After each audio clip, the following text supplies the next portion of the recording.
around principal, and I am excited regarding the work that I'm doing. This past year I was able to work with many districts all over the world, and we are going to the next level. Certain districts have been able to increase the report card grade from an F to a B, from a D to an A, and also we have gotten a couple of schools off the CSI list.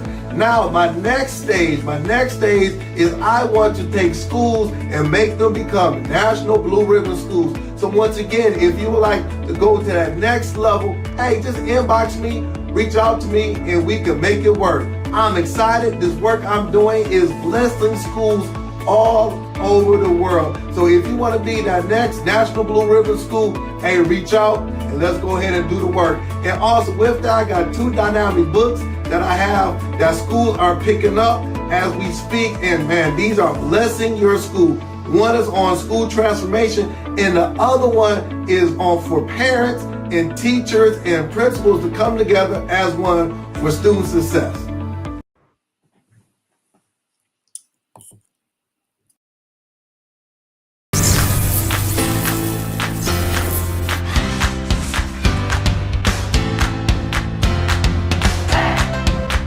If you can really take the map and drive the instructor inside the classroom and link it to the M step, then everything will move. You see it? Ladies, third grade teachers, could you tell me, how do you think this professional development was for you today?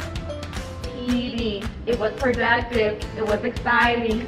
They will never leave Mr. Hurt's advising. Because the schools that I've worked with, the teachers I've worked with, their scores just go through the roof, because what I do is I talk about practical stuff that's practical. Because I'm a former teacher and also I'm a principal, so I'm gonna be telling you guys things that I know will work in your classroom.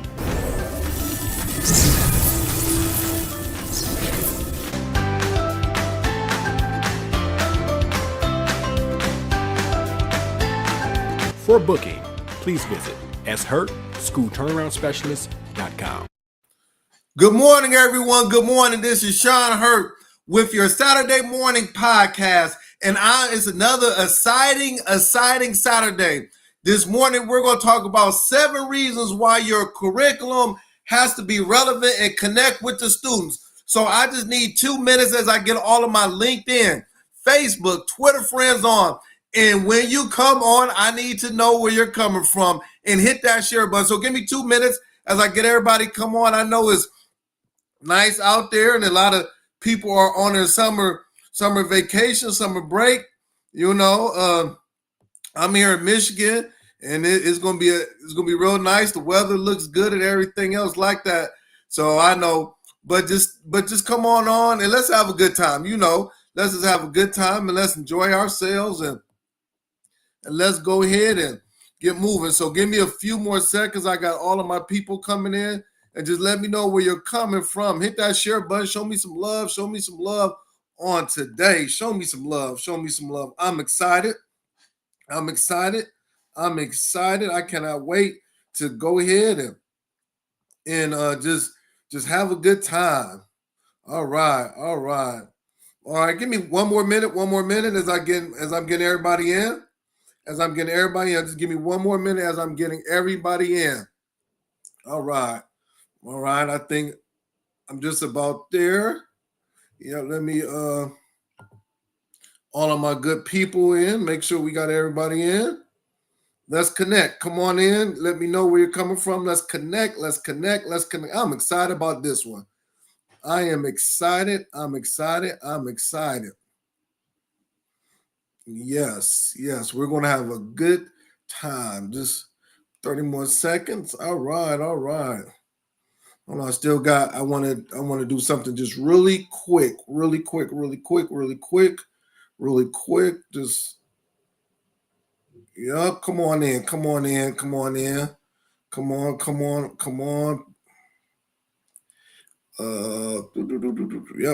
All right.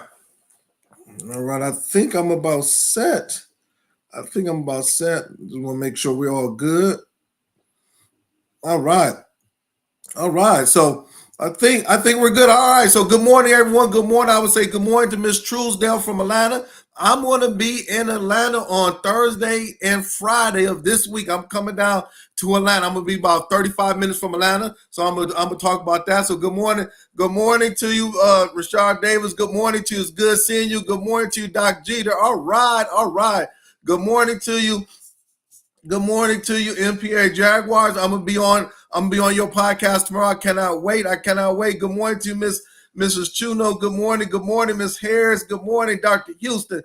Good morning, T. Lawson in the house. Come on in, hit that share button, Let me know where you're coming from. Good morning, Miss Williams. Good morning, Miss Williams, to you. So let me take the captures out. All right. I want to hide these captures. I'm ready to go because I got so much information to share. So once again, we have another explosive podcast. We're going to talk about the 7 reasons why curriculum has to be relevant and connect with your students. So this is what I need. I need you as a principal, curriculum people. If you're not on, you need to hit that share button. You need to let folks know what we are doing. You need to let folks know what we are doing.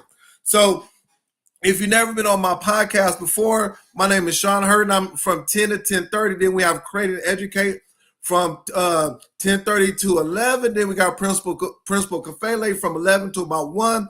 We call ourselves Super Saturday,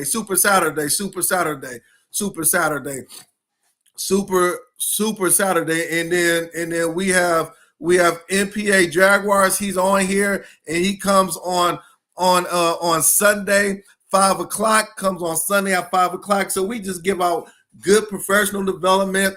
We just try to bless educators from all over the world.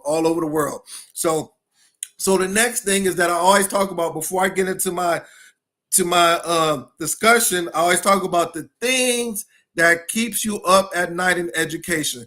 The things that's keeping you up at night in education.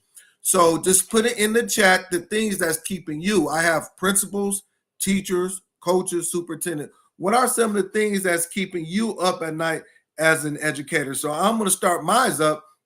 Mine is this. Mine is that this week we are starting to get our end of the year state scores back, okay? We're starting to get those scores back. One thing that's keeping me up, I was able to look at a few schools this week, and I was very, very, what's the word for it? Hurt. Even though my last name is Hurt, I was very hurt when I saw the proficiency of a few of the schools. Not schools that I've worked with, but I'm able to, have access to a few schools, okay? And I was very, very, very hurt. Well, why do you say that? It was a couple of schools that I saw their proficiency. We're not talking about growth, proficiency, that 2% in reading, 3% in math as a school. Man. Think about it like this. If I got 100 kids taking the test, that means 3 kids or 2 kids in math or reading was proficient on the state test. We can't do this. This is why we're doing the work. So that's what's keeping me up at night. Like these are schools with 700, 800 middle school, elementary kids and stuff like that. We're talking about 2 to 3%. You do the math. If I'm a parent, if I'm a community member, I am livid. As a principal, you should be on here now listening to the podcast, listen to all the podcasts, bringing people in. We have to stop it. So that's what's keeping me up at night. And these are the few schools that I've seen this week. Okay.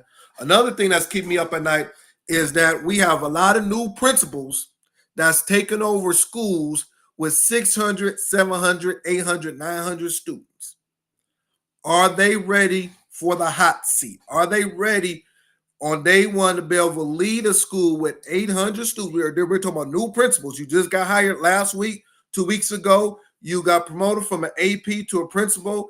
You're a middle school, 6th to 8th grade, 735 kids. You're a high school with about 980 kids. You're an elementary K through 5th with about 455. These are real numbers. Are you ready to lead that school? Because once you're in there and once those kids come in 2 months, there's no turning back. Are you preparing yourself to lead the school? Okay. So those are the two things that's keeping me up at night. And just put it in the chat. What are some of the things that's keeping you up at night? And like I always do, I will reply to you. So put it in the chat so people can see. Hit that share button. Let me know where you're coming from. All right. Housekeeping notes. Are we ready? So this Thursday and Friday, I will be in Georgia with Principal Riles. I'm spending 2 days with her leadership team, and we're going to tear it up. Where she said, Hurt, I am ready to go to the next level. Where I'm going to be working with her school all next year, but we're getting started now.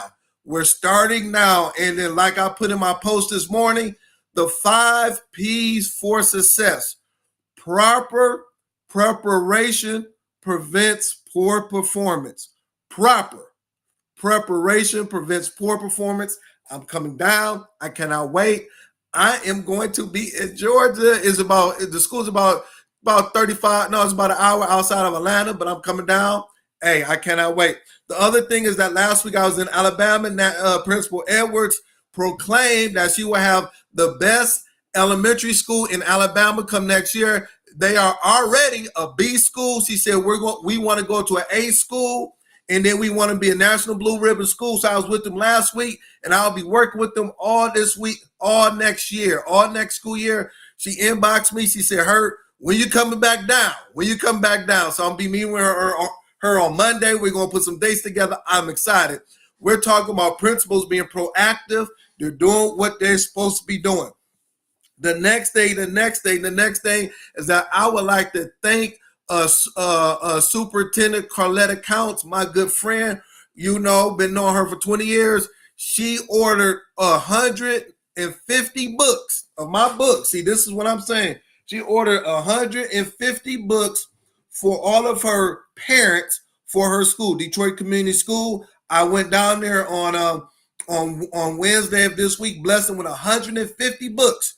She said, Hurt, we need these books because we've been talking about how can we equip the parents to support the school, but also how can schools support the parents. If you have not ordered your book, you need to order it. Not because I wrote it, me and my wife wrote it, but this book is blessing so many people. I've been talking to people, and they've pulled me to the side and pulled my wife to the side and said, I did not know as a parent I can support my child like this. Or even schools. Mr. Hurt, I did not know as a school how we can connect that. We've been talking about it, but this is a resource that you need to get. I would recommend that, beginning of the school year, purchase books for your district, purchase books for your parents, but also if you are a parent, purchase it for yourself. Okay, so make sure you pick it up. You get it from my website. Make sure you pick it up. Thank you, Superintendent Counts. Hey, she's blessing her parents. Give me 1 second. I just dropped something, so give me 1 second. I want to pick it up real quick. All right. Give me a few seconds. All right. Next thing is that this week I've been in. I just want to just bless people because everybody that's been on my podcast, been with me for the last couple of years, then supported me and had me come out. You've blessed me so much. So this has been on my mind for the last 2 weeks, and I'm going to be doing this periodically on my podcast. But I want to bless 2 people today with a gift card, a $25 gift card. I'm going to send it to your house. So these are the 2 people that was put in my heart to bless them. I want to bless Dr. Jeter. Dr. Jeter, are you in the house? You're going to be blessed with a $25 Visa gift card. So I need you to inbox me. Dr. Jeter, inbox me your mailing address. I'm sending it out on Monday. I am blessing Dr. Jeter with a $25 gift card.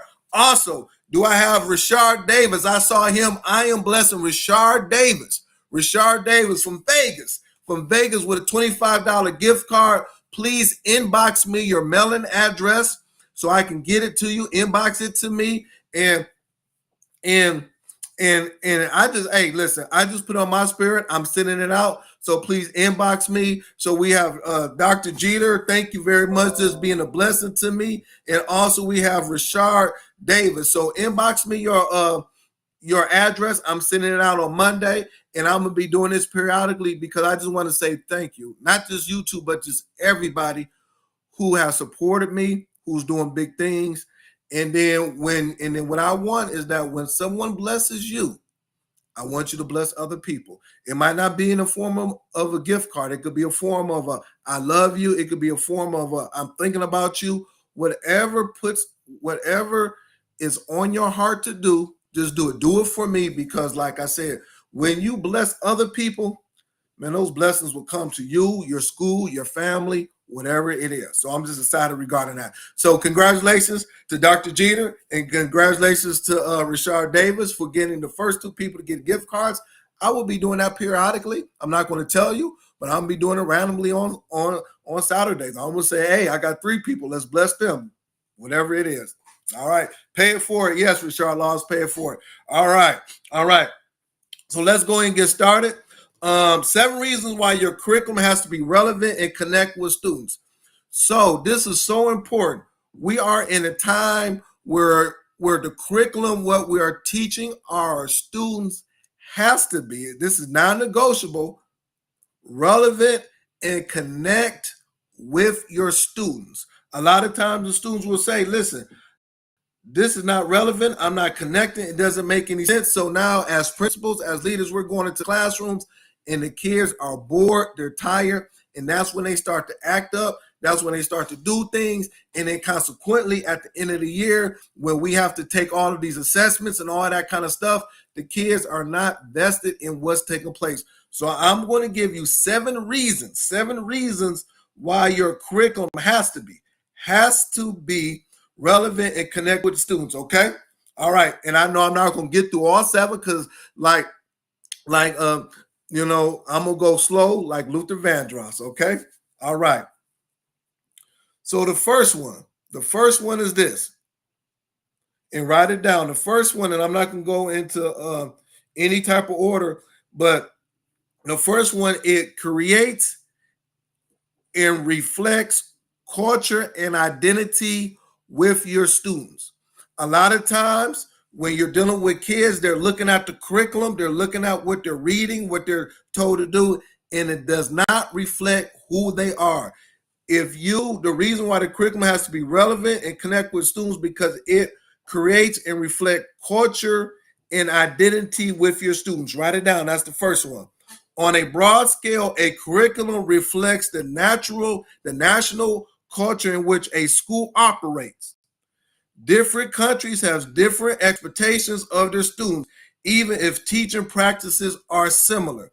So for example, if I was a principal, I always was a principal, inner city kids with African-American students, all Black kids. I had to have a curriculum that reflected who they were so they can see themselves in the curriculum.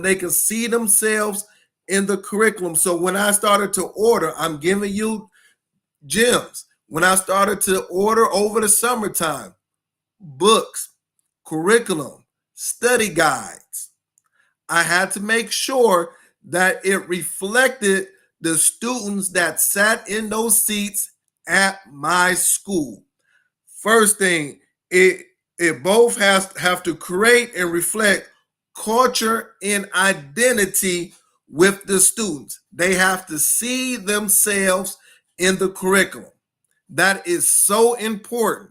So I'm gonna say this again, as we're ordering the curriculum, make sure that it reflects and it looks like the kids that you are serving as a coach, building principal, or superintendent. Write it down. I am going slow because every school in the United States will order curriculum this summer. They already have a curriculum. You might not be able to order anything this year, but the following year, you might want to order some books, some materials, but it has to reflect the kids in the classroom. So if I'm a student in the 8th grade and you say, well, Mr. Sean Hurt doesn't like reading. No, he enjoys reading, but he just has to be engaged in the text. The reading, what he's reading has has to see himself in the material. Man, come on now, hit that share button. Let me know if that first one resonates. So now on Monday, when you go back into your school, I want you just to walk into the classrooms. Look at the books. Do those books, do those materials reflect your students? Next one. It makes learning and teaching consistent. It makes learning and teaching consistent. Internal consistency happens when students inside your school can expect to walk away with the same set of skills, whether their teacher is a veteran in the profession or their first year learning the ropes. It makes learning consistent across the board. Even if you are an 18-year veteran teacher or first year. So now we are teaching, we are exposing our students to consistent curriculum across the board. It makes learning and teaching consistent across the board. That's why the curriculum has to be relevant and connects with the students. Is that making sense? It makes it consistent across the board. You have to do that. So a lot of times I'm going into schools and you have one teacher who's a veteran teacher, so she knows what she needs to teach. She has all of these tools in her tool belt. She has books from 15 to 20 years that she's brought in to make it relevant to the students. And then you have a first year teacher. She doesn't have all of those. There's a first year teacher. So now, instead of her taking 4 or 5 or 6, 7 years to catch up, if we have the curriculum that we're giving to everybody, then now that first year teacher won't be so far behind. The kids will be engaged with the first year teacher coming into the profession.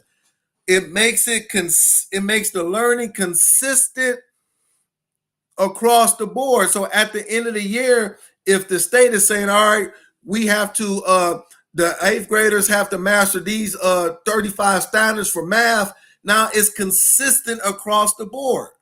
And now we ask the question, well, why aren't we being proficient or showing growth on our state and district assessments? Because our curriculum is not consistent across the board in the schools that we're over. I know I'm saying something good now. Yes, I am. I am talking good now. This is the reason why our schools aren't moving. Our curriculum is boring, is dull, it doesn't challenge the students, and then we're just doing whatever we want to do. We have to make sure the curriculum is relevant and connects with the students. Number 3, it opens the door for collaboration. It opens the door for collaboration. Having regular discussions, not just one time, but regular discussions about curriculum creates opportunities to get all stakeholders involved: teacher, administrators, parents, and the communities. When we are really having this curriculum, all of the stakeholders are involved, and it opens the door for collaboration. We look at it. Let me give you an example. I remember about 5 years ago, me and my leadership team was looking at the curriculum. We had a math series, everyday math. Let me be honest with you. All right, decent. It was whatever. But we noticed that when we dug into it in the summertime, we noticed that the assessments, everybody put it down, say assessments. What the kids was given on Friday or every other Friday, them assessments. If I'm teaching 2-digit addition, the assessments on Friday. If I'm teaching fractions, the assessments on Friday. The assessments did not mirror our state. I'm in the state of Michigan, in our district assessment. So the assessments we were given did not mirror it. So we had to not make a decision, but we had to look at it and say, all right, how do we make this relevant to our state of Michigan test, our district test, which was the NWA map, and the M-STEP? These are our two. How do we make it relevant? How do we make this capture what the kids need to see? Because at the end of the day, the kids could pass our everyday math assessment on Friday, but then we were asked the question, why aren't they doing it? Why aren't they being proficient on our district and state tests? Because we were not exposing them to what they needed to know. Pretty much they were learning, but they were learning the wrong thing. Oh man, that's tough.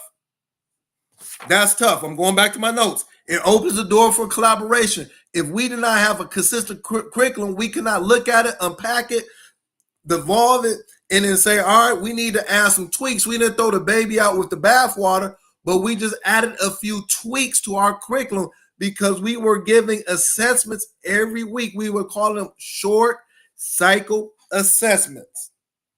We wanted to make sure that the kids, if they passed fractions, that when they saw it again, they were going to pass it on a district test and on a state test. Does that make sense? But it started with this. It started with having a consistent curriculum, and it opens the door for collaboration. Oh man, I tell you, yes. I got 3 more minutes. I'm telling you, look, people, give me some feedback. Let me know if this is sounding good. Say, Hurt, this sounds good. You're doing a good job. Give me some feedback. Give me some feedback, because I know people are putting chats, putting notes. Hit that share button. Give me some love. Give me some love. This is why we're going to the next level. We're not going to wait till August and September. We're doing it now, so we'll know what to do. So now we got 2 months to strategize. We got 2 months to look at our curriculum. We got 2 months to sit with the leadership team. We got all of these things that need to take place. Yes, Principal Law said, you're talking good. Thank you. I have Miss Connie West. Assessments must mirror the expectations of your state. Yes. Dr. Jeter, I'm talking good. Yes. It just blows my mind. It's sort of like, if we know what the state and the district is saying, then we need to bring it down to the classroom. And a lot of times, I'm going to say this till I'm blue in the face, we're teaching hard, but we're not exposing them to the right information. We're not exposing them to the right information because we do not have a consistent curriculum that is relevant and connects with the students. And once we get that, then we can look at it and make the tweaks that we need in order to move student achievement at the school. All right. Next one. It provides measurable targets.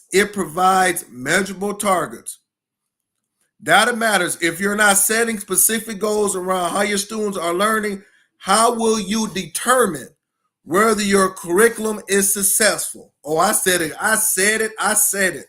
It provides measurable targets. I'm going to read it again. I'm going to go slow. Data matters. You can't tell me the kids are learning. Show me the data that shows me that the kids are learning. If you're not setting specific goals around how your students are learning, so you got to set goals on how your students are learning. How will you, principal, how will you, superintendent, coach, how will you determine whether your curriculum is successful or not? Someone tell me. Can my people on here tell me if your curriculum is successful or not? If you're not setting goals, how do you know that this curriculum is working? You don't know. That's why when you have a line curriculum and you set data goals, it provides measurable targets. You can be able to say if it's the curriculum, if is it classroom management, is that maybe the assessments not aligned? What is stopping us from moving to the next level? That's why these schools are asking me, well, Hurt, could you come and let's look at the curriculum together? Yes, I will do that. Let's look at your scores. Let's set goals. Let's look at iReady, NWA, STAR, whatever that you're using. Let's bring everything together as one so we can align everything. Okay? Next one. It helps teachers align. Write it down. It helps teachers align. A good curriculum also connects teachers from across grade levels and subject areas to look at the big picture of student learning. It helps teachers to align. I'm going to read this again. A good curriculum, not the curriculum, a good curriculum also connects teachers from across grade level, 8th grade to 7th grade, 6th grade to 5th grade, whatever it is, grade levels and subject areas, math, ELA, science, social studies. We connect together to look at the big picture of student learning. Okay? So I'm going to stop right there. We're going to do part 2 because I'm not done. I still got a few more things to do, but I wanted to make sure that you understand the importance of curriculum and how it has to be relevant and connect with the students. So do me a favor, everybody. Please make sure that you show me some love. If you have not subscribed to my YouTube page, come on, subscribe. I'm trying to get my YouTube page up. So hit that subscription to my YouTube page. If you have not purchased the book, go on my website. Make sure you purchase the book for yourself, for your district. And if you would love for me to come down and support your school, hey, I'm all over the place. I will be in Atlanta this week, and I was in Alabama next week. Just go ahead and inbox me. Let me know where you're coming from. And once again, congratulations to Rashard Davis and Dr. Jeter for being being a blessing. And you will get your gift card. Inbox me that information. Thank you. Let's go over to Create and Educate.